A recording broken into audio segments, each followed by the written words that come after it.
സെക്രട്ടേറിയറ്റിന് മുൻപിൽ നടക്കുന്ന ആശാ വർക്കറുടെ സമരവുമായി ബന്ധപ്പെട്ടുകൊണ്ട് SUCI-യുടെ നേതാവ് യസ്മിനി ആരോഗ്യമന്ത്രി വീണ ജോർജിനെതിരെയും വീണ ജോർജിന്റെ ഭർത്താവ് ഡോക്ടർ ജോർജ് ജോസഫിനെതിരെയും ഗുരുതരമായ ഒരു ആരോപണവുമായി രംഗത്ത് വരികയുണ്ടായി. സെക്രട്ടേറിയറ്റിന് മുമ്പിലെ സമരവേദിയിൽ വച്ച് യസ്മിനി എന്ന SUCI നേതാവ് പ്രസംഗിച്ചത് മന്ത്രിയുടെ വസതിയിൽ, തൈക്കാട് ഹൗസ് എന്ന ആരോഗ്യമന്ത്രിയുടെ വസതിയിൽ ആശാ വർക്കർമാരോടൊപ്പം പരാതിയുമായി എത്തിയ തങ്ങളെ മന്ത്രിയുടെ ഭർത്താവ് ആട്ടി ഓടിച്ചു എന്നായിരുന്നു സമരവേദിയിൽ വച്ച് ഈ SUCI നേതാവ് യസ്മിനി പ്രസംഗിച്ചത്. കഴിഞ്ഞ ദിവസം വിനു വി ജോൺ സംഘടിപ്പിച്ച ഏഷ്യാനെറ്റ് ന്യൂസിന്റെ ന്യൂസ് അവർ ചർച്ചയ്ക്കിടെയും ഈ ആരോപണം യസ്മിനി ആവർത്തിക്കുകയുണ്ടായി. എന്നാൽ ഇപ്പോൾ ഈ വ്യാജ ആരോപണത്തിനെതിരെ നിയമ നടപടിയുമായി വീണ ജോർജിന്റെ ഭർത്താവ് ജോർജ് ജോസഫ് രംഗത്ത് വന്നിരിക്കുകയാണ്. ജോർജ് ജോസഫ് യസ്മിനിക്ക് ഒരു വക്കീൽ നോട്ടീസ് അയച്ചിരിക്കുകയാണ്. ഈ പ്രസ്താവന പിൻവലിച്ച് മാപ്പ് പറയാൻ തയ്യാറായില്ലെങ്കിൽ നിയമ നടപടി ഉറപ്പാണ് എന്ന് വക്കീൽ നോട്ടീസിൽ പറയുന്നുണ്ട്. കഴിഞ്ഞ ദിവസത്തെ ന്യൂസ് അവർ ചർച്ചയിൽ ഏറെ വിശ്വസനീയമായ രൂപത്തിൽ ഈ വ്യാജ ആരോപണം യസ്മിനി ആവർത്തിക്കുന്നുണ്ടായിരുന്നു. അതിന്റെ ശബ്ദരേഖ നമുക്കൊന്ന് കേട്ടു നോക്കാം. സമരം തുടങ്ങിയത് ഫെബ്രുവരി 10-ാം തീയതിയാണ്. 10-ാം തീയതി വൈകുന്നേരം തന്നെ ഞങ്ങൾ അതിന് മുന്നേ തന്നെ മന്ത്രിയെ കാണുകയും ഈ നിവേദനങ്ങൾ കൈമാറുകയും ചെയ്തിരുന്നു. പക്ഷേ സമരം തുടങ്ങിയ സ്ഥിതിക്ക് വീണ്ടും മന്ത്രിയെ കണ്ടെന്ന് പറയുവാൻ ഞങ്ങൾ നിയമസഭയിൽ 10-ാം തീയതി വൈകുന്നേരം തന്നെ പോയിരുന്നു. പക്ഷെ അവിടെ വെച്ച് കാണാൻ പറ്റിയില്ല. മന്ത്രി നിയമസഭ കഴിഞ്ഞ് ഇറങ്ങി, കോൺഫറൻസ് കഴിഞ്ഞു, ക്യാബിനറ്റ് മീറ്റിലേക്ക് പോവുകയാണെന്ന് പറഞ്ഞു. ഒരു സെക്കൻഡ് കൊണ്ട് ഞങ്ങളോട് നാളെ വരൂ, നാളെ രാവിലെ കാണാമെന്ന് പറഞ്ഞ് ഞങ്ങളെ വിടുകയാണ് ചെയ്തത്. അതുകൊണ്ട് തന്നെ ഞങ്ങൾ പിറ്റേ ദിവസം രാവിലെ, കാരണം ഞങ്ങൾക്കൊരു പ്രത്യേക സമയം അനുവദിച്ചില്ല, നാളെ രാവിലെ കാണാം എന്ന് പറഞ്ഞു. അപ്പം ഞങ്ങൾ സമരപ്പന്തലിൽ നിന്ന് രാവിലെ റെഡിയായി. ഞങ്ങൾ 4 വനിതകളാണ് പോയത്. ആശാ വർക്കർമാർ അടങ്ങുന്ന സംഘടനയുടെ സംസ്ഥാന ജനറൽ സെക്രട്ടറിയും ഞാനും 2 ആശാ വർക്കർമാരും ചേർന്ന് ഈ തൈക്കാട്ട് ഹൗസിലേക്ക് ഞങ്ങൾ പോവാണ്. നമ്മുടെ കമ്മീഷൻ ഓഫീസിൻ്റെ കഴിഞ്ഞ് തൈക്കാടേക്ക് പോകുന്ന വഴിയിലുള്ള തൈക്കാട്ട് ഹൗസ് എന്ന് പറയുന്ന ആ വീട്ടുപേരുള്ള ആ വീടിൻ്റെ ഗേറ്റിൻ്റെ മുന്നിൽ ചെന്നു. അവിടെ ചെല്ലുമ്പോൾ അവിടെ പാറാവ് നിന്ന പോലീസുകാരൻ വന്ന് എന്താണെന്ന് ചോദിച്ചു.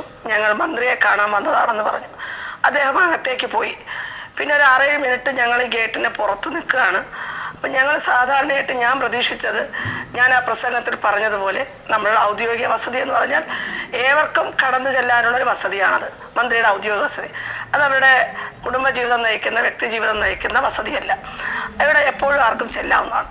അപ്പോൾ അതുകൊണ്ട് ഞങ്ങളിവിടെ വെയിറ്റ് ചെയ്യാണ്.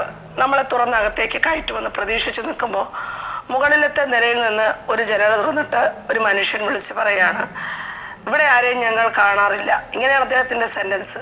ഈ തൈക്കാട്ട് ഹൗസിൽ CCTV ഉണ്ടെങ്കിൽ മന്ത്രി നോക്കുകയാണെങ്കിൽ നന്നായിരിക്കും. ഇവിടെ ഞങ്ങൾ ആരെയും കാണാറില്ല. നിങ്ങൾ നിയമസഭയിലേക്ക്, മന്ത്രിയുടെ ഓഫീസിൽ പോയി കാണണം. നിയമസഭയെന്നല്ല, മന്ത്രിയുടെ ഓഫീസിൽ പോയി കാണണം. അദ്ദേഹം ഇങ്ങനെ വിളിച്ചു പറയുകയാണ്. ഇച്ചിരി ഗേറ്റും ഈ വീടിൻ്റെ തമ്മിൽ ഇച്ചിരി നല്ല ഡിസ്റ്റൻസ് ഉണ്ട്. അപ്പോൾ വിളിച്ചു പറയാണ്, അല്ലെങ്കിൽ നിങ്ങൾ ആരാണ്, എന്തിനാണ് വന്നത്, മന്ത്രിക്ക് രാവിലെ സമയമുണ്ടാകില്ല നിയമസഭ ആയതുകൊണ്ട്, അല്ലെങ്കിൽ എന്താണ് അത്ര എമർജൻസി രാവിലെ വന്നിരിക്കുന്നു എന്ന് ആരാണെന്ന് ചോദിക്കാനുള്ളൊരു മര്യാദ പോലും കാണിച്ചില്ല എന്നുള്ളത് ഒന്നാമത്തെ തെറ്റ്. 2, അദ്ദേഹം ഇത് വിളിച്ചു പറയുമ്പം ഞങ്ങൾ വീട്ടിൽ ആരെയും കാണില്ല എന്ന് പറയുന്ന സെൻറ്റൻസിൽ നിന്നാണ് അത് ഭർത്താവാണെന്ന് ഞാൻ ഊഹിച്ചത്. അല്ലെങ്കിൽ മന്ത്രിയാണ് പറയേണ്ടത് അദ്ദേഹം ആരാണെന്ന്. അദ്ദേഹം സഹോദരനാണോ, മറ്റാരെങ്കിലും ബന്ധുവാണോ? മന്ത്രി നിയോഗിച്ച വാക്കുകളാണ് അദ്ദേഹം പറഞ്ഞത്, മറ്റാരും നിയോഗിച്ച വാക്കുകൾ ഞങ്ങളിവിടെ കാണാറില്ല. അത് മന്ത്രിയുടെ ഔദ്യോഗിക വസതി എന്നുള്ള അറിയിപ്പാണ്. അങ്ങനെ തന്നെയാണ് ഞങ്ങൾ സ്വീകരിച്ചത്. അപ്പോൾ ഔദ്യോഗിക വസതിയിൽ പൊതുജനങ്ങൾ ചെന്നാൽ കാണാൻ പറ്റില്ലെങ്കിൽ പിന്നെ എന്തിനാണ് ഈ ഔദ്യോഗിക വസതി? വളരെ വിശ്വസനീയമായ രൂപത്തിലാണ് യസ്മിനി ഈ വ്യാജ ആരോപണം കഴിഞ്ഞ ദിവസത്തെ ന്യൂസ് അവർ ചർച്ചയിലും ആവർത്തിക്കുന്നത്.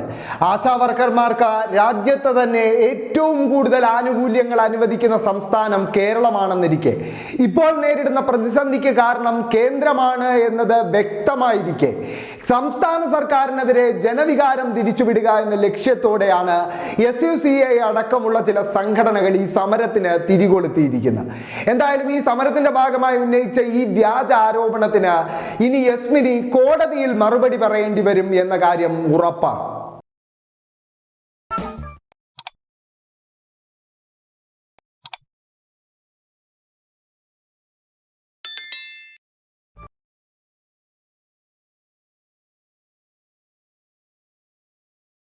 ും